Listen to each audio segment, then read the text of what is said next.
สาธุชนญาติโยมท่านพุทธบริษัททั้งหลายวันนี้รายการธรรมะประทีปส่องต่างก็ได้มาพบปะกับพ่อแม่พี่น้องศรัทธาสาธุชนญาติโยมแห่งครั้งหนึ่งวันนี้เป็นวันเสาร์ที่9 เดือนมกราคม 2564 วันนี้เป็นวันเด็กแห่งชาติญาติโยมตามที่มติของคณะรัฐมนตรีได้กำหนดเอาว่าวันนี้วันเด็กแห่งชาติแต่ว่าการจัดงานวันเด็กในปีนี้ก็คงจะว่างเว้นไปในปีหนึ่งเพราะว่าโรคภัยไข้เจ็บโควิด -19 ที่กำลังระบาดทั่วทุกหัวระแหงป้องกันไว้ก่อนปลอดภัยก็บ่มีสำนักใดที่จะจัดงานให้แก่ลูกหลานเยาวชนเพราะฉะนั้นทางวิทยุชุมชนคณะสงฆ์อำเภอฝาง 100.25 เมกะเฮิรตซ์ก็ขออำนวยอวยใจลูกหลานเด็กเยาวชนที่ดีของชาติในวันนี้จงได้เข้าใจและก็ว่าโรคภัยไข้เจ็บเนี่ยมันเกิดขึ้นมีได้จริงก็ขอให้ลูกหลานทุกคนเยาวชนทุกท่านได้ปฏิบัติตนปฏิบัติตัวตามครูบาอาจารย์ที่สอนพ่อแม่ได้บอกเด็กดีในวันนี้เป็นสีสง่าแก่ชาติไทยในวันข้างหน้าเพราะฉะนั้นเราก็อดไปเที่ยวไปมั่วสุมเห็นสักครั้งหนึ่งปีหนึ่งก็คงจะบะเดือดร้อนอย่างเต้าใดพ่อแม่ก็ช่วยกันดูแลดูแลลูกหลานอำนวยอวยชัยอวยพรอาจจะทำเฉพาะในครอบครัวหาสำรับกับข้าวมากินมารับทานเดี๋ยวก็คือรางวัลปั่นให้แก่ลูกหลานเยาวชนก็จะปลอดภัยจากโรคภัยไข้เจ็บญาติโยมท่านสาธุชนทั้งหลายพระพุทธเจ้าได้ตรัสว่าอโรคยาปรมาราภาคนบ่มีโรคเป็นลาภอันประเสริฐเพราะฉะนั้นร่างกายเฮานี้ต้องปราศจากโรคภัยไข้เจ็บทั้งโรคกายโรคใจทางศูนย์ปฏิบัติธรรมประจำวันเสาร์ของวัดพระบาทอุดมก็ขออนุญาตบอกกล่าวญาติโยมท่านสาธุชนว่าเขาจะปิดการอบรมปิดการปฏิบัติธรรมชั่วคราวคิดว่าเอาเดือนเนี้ยญาติโยมเนี่ยเดือนเนี่ยวันที่9 46 23 30เนาะ4เสาร์เนี่ยก็ขอบอกกล่าวข่าวเตือนญาติโยมว่าเอายังบ่มั่วยังไปร่วมกันปฏิบัติธรรมเอาต้นเดือนกุมภาเป็นต้นไปเพราะว่าทางราชการบ้านเมืองอย่างเชียงใหม่นี้เพิ่งก็ประกาศว่าบังฮือร่วมกันมั่วสุมกันตั้งแต่30 40 50 คนเขาบอกว่าภัยเป็นภัยมาจากที่ไหนและแม้แต่ร้านอาหารร้านเหล้าตองนี่เปิ้นกับบ่ฮือได้มั่วสุมไปนั่งกันกินกันจนเมินกว่าใครจะกินจะซื้อเข้าไปกินในบ้านในจองของภัยของมันร้านอาหารที่มีดนตรี ที่มีการแสดงไล่ลำยั่วยุที่มีคนหลายๆเนี่ยเปิ้นปิดประกาศห้ามนะญาติโยมนะห้ามกันเพราะฉะนั้นก็อยู่บ้านเพื่อชาติอยู่บ้านของภัยของมันแล้วก็ฟังธรรมะออนไลน์ธรรมะจากวิทยุของคณะสงฆ์อำเภอฝางเฮาก็จะฮื้อธรรมะแก่ญาติโยมวันนี้ก็จะเป็นรายการธรรมะเปิดทั้งวันคือแต้คือจะได้เทศแบดมรดกธรรมกำเมืองหลวงพ่อก็จะเทศทำตัณหาสามเงาพ่องที่เคยอัดเคยฟังกันมาแล้วก็มีการเทศของครูบาบุญทองอาจารย์บุญทองเทศทำเป็นมรดกธรรมกำเมืองแล้วก็จะมีสวดมนต์ที่ป้องกันภัยพิบัติต่างๆมาแทรกมาเปิดเพื่อแก่ญาติโยมท่านสาธุชนนะเพราะฉะนั้นเรามีวิทยุเหือเครื่องก็เหมือนกับมีเพื่อนมีฝูงเปิดในบ้านในจองเฮาเมื่อธรรมะเปิดในบ้านในจองที่ทำงานโรคภัยไข้เจ็บผีหาซาตานทั้งหลายก็คงจะบ่ได้เข้ามาในบ้านของเฮาเพราะว่าธรรมะเป็นสิ่งที่ถูกต้องกิเลสเป็นสิ่งที่ถูกใจอย่างที่ถูกใจเฮาเนี่ยมันเป็นกิเลสก็คือมี3ตระกูลนะญาติโยมตระกูลความโลภตระกูลความโกรธและตระกูลความหลงสลาบใดเมื่อใดเฮามีโลภมีโกรธมีหลงอยู่สลาบนั้นเมื่อนั้นเฮาก็จะต้องจมปักอยู่กับความทุกข์คือทุกข์กายทุกข์ใจถ้ามันเบาบางลงหาความทุกข์นั้นก็จะปลดปล่อยออกไปเพราะฉะนั้นพระพุทธเจ้าก็ตรัสสอนบอกว่าให้เฮารู้จักหลักของสันโดษคำว่าสันโดษนี่ญาติโยมยินดีในสิ่งที่ตนได้พอใจในสิ่งที่ตนมีเขามีอย่างที่มีอยู่เนี่ยก็คือยินดีภูมิใจในของที่เขามีอยู่แล้วก็พอใจสิ่งที่เขาพอมีอยู่พอกินยินดีในสิ่งที่ตนได้พอใจในสิ่งที่ตนมีอย่างจึงบอกไว้หลายครั้งหลายคราว่าบ้านเฮาที่อยู่อาศัยวัดวาอารามควรที่จะได้ปลูกพืชพักผลไม้ไว้ใจเมื่อข่าวจำเป็นนี่จำเป็นแต่ญาติโยมนะจำเป็นแต่เอาบ่ต้องลุกลี้ลุกลนจะต้องไปจับจ่ายใช้สอยตามกาดตามลีญาติโยมบางทีกาดมั่วสุมต่างๆเนี่ย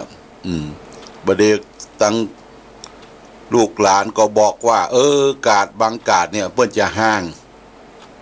เนี่ยมีคนไปนั่งกาดของกายของคายก็บอกให้จะมี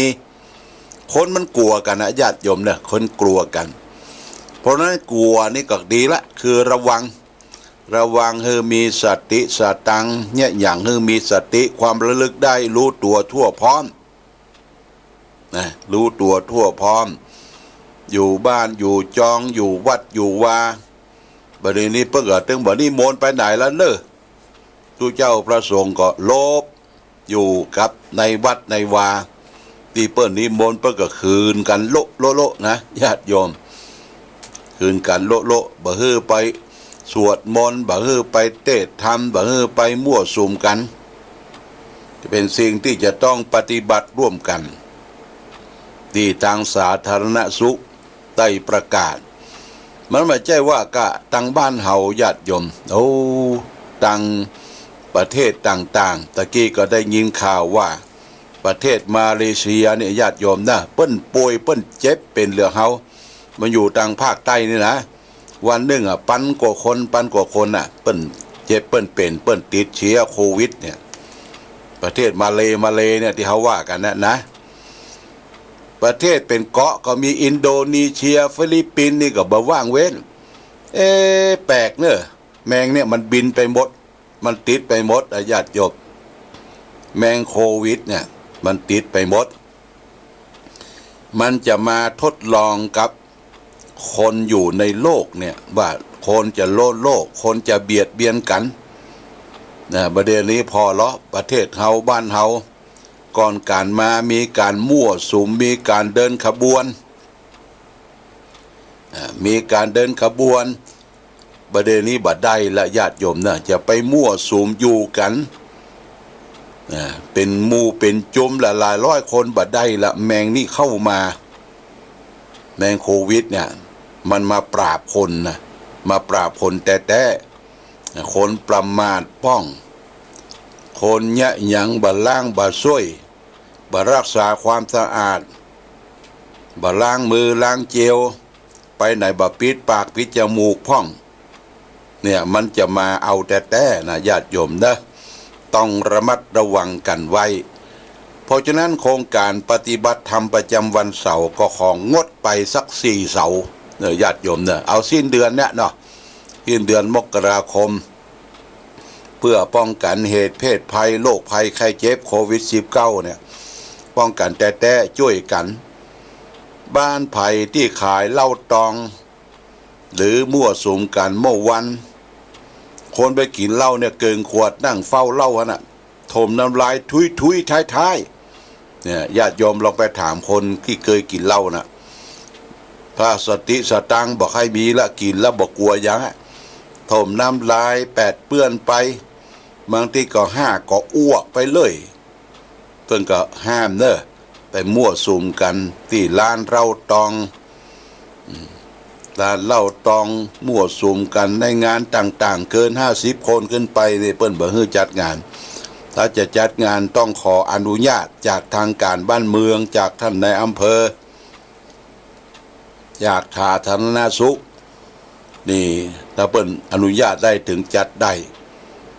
ทางสำนักปฏิบัติธรรมของเฮาก็เช่นเดียวกันเฮาก็ได้เกาะกลุ่มลุมรากันมาตั้งแต่หลายปีแล้วแต่ว่าปีนี้มันเกิด2 ละลอกแรกเฮาก็ปิดไปหลายวันพอเปิดขึ้นมาคนกำลังจะต้อมกันนะจะลังจะต้อมมาไหว้มาสามาสักการะบูชามาคลายเครียดมาปล่อยความโกรธความหลงอย่างต่างๆมาศึกษาปิกมาหามแล้วแมงโควิด -19 ได้ปิกมาหามแล้วญาติโยมเพราะฉะนั้นเราก็ต้องไปสาบอกญาติโยมเด้อช่วยกันบอกต่อๆกันไปเฮาพักก่อนในการปฏิบัติธรรมประจำวันเสาร์ตั้งแต่เสาร์วันที่9นี่เป็นต้นไปเดือนนี้ก็จะมี4 เสาร์เสาร์ที่9 46ที่23 30ก็สิ้นเดือนพอดีสิ้นมกราคมก็คิดว่าเดือนหน้าเดือนกุมภาพันธ์เนี่ยเดือนที่2ถ้าเหตุอันใดมันแบบมีมันจางหายไปเฮาก็เริ่มมาร่วมปฏิบัติธรรมกันต่อไปนี่ก็แจ้งให้ญาติโยมท่านสาธุชนทั้งหลายวันนี้ธรรมะทางสุขใจได้นำมาฝากญาติโยมเรียกว่าอสรพิษเรียกว่าอสรพิษปลอมร่างนะอสรพิษปลอมร่างนั้นเป็นจะได้ญาติโยมเพิ่นก็บอกว่าอันความสุขแบบโลกีวิสัยนั้นไม่ใช่ความสุขในตัวเองแต่มันเป็นความสุขอย่างยิ่งที่จะต้องอาศัยสิ่งภายนอกเข้ามาช่วยต้องมีเหยื่อคือรูปงามเสียงไพเราะกลิ่นหอมเป็นต้นมาป้อนความใคร่ความอยากในใจความสุขแบบนั้นจึงเกิดขึ้นมีได้ในยุคที่สิ่งบำเรอกามกำลังเจริญคนเฮาก็หลงไหลใฝ่ฝันไปกับสิ่งเหล่านั้นความสุขของเขาจึงแขวนห้อยอยู่กับรูปงามอยู่กับความไพเราะแห่งเสียงอยู่กับกลิ่นหอมหวานชวนใจอยู่กับรสอันซาบซึ้งตึงจิตอยู่กับสิ่งที่สัมผัส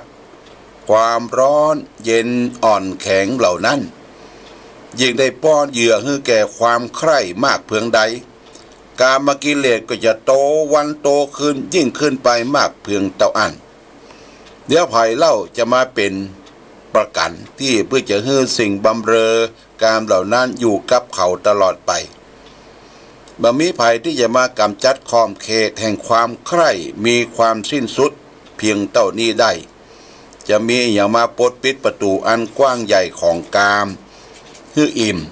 ความเต็มบ่มีเลยเขาจะต้องกระเสือกกระสนดิ้นรนขนขวายเสาะแสวงหาความสุขในกามต่อไปอย่างลืมหูลืมตาบ่ขึ้นเขาก็จะต้องตกเป็นเหยื่อของความใคร่ต่อไปแน่นอนเหลือเกินว่าชีวิตของเขาจะต้องระหกระเหินจะต้องถูกโขกซับจากกามวัตถุอันเต็มไปด้วยความสับปรับเหลวไหลเขาก็จะต้องถูกแผดเผาเพาะกรามจนชีวิตไม่เกรียมไป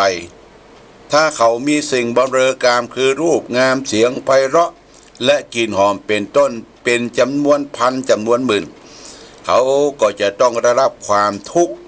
ความเดือดร้อนเป็นจำนวนพันจำนวนหมื่นเท่าอันในคราวที่กามมันทรยศเจ้าของผู้เสวยกามก็หมดความสุขกามอันน่าพิโลมจะกลายเป็นงูพิษฉกกัดเจ้าของโดยปราศจากความเมตตาปราณีพิษของมันจะขยี้บดทุกสิ่งทุกอย่างที่เป็นส่วนดีให้เสื่อมเสียไปและนั่นเองนี่คือนรกโลกันของเขาละกามากุฎกาอาสีวิสูไปมาเยสุมุจจิตาภาราเตทิครตังนิละเยสัมปิตาหันยันเตทุกยิตา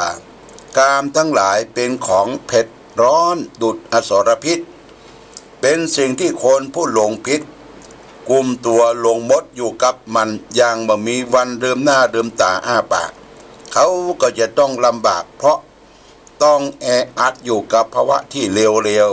ๆเป็นทุกข์เดือดร้อนอยู่นานเท่านาน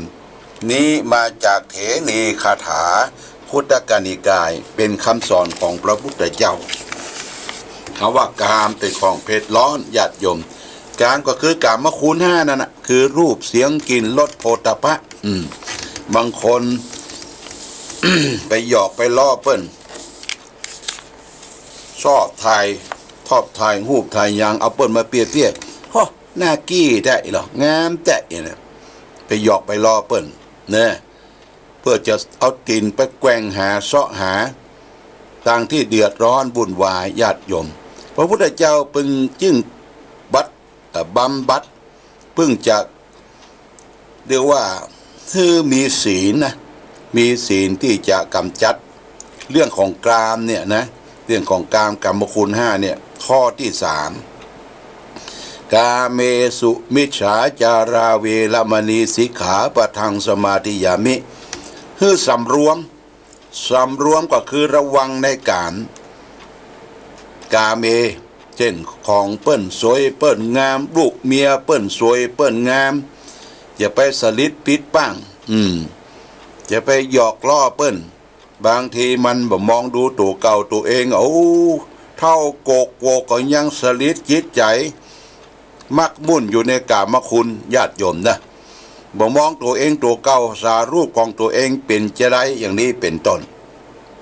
เพราะฉะนั้นนี่คือความทุกข์นะกามคุณ5เนี่ยรูปเสียงกลิ่นรสโผฏฐัพ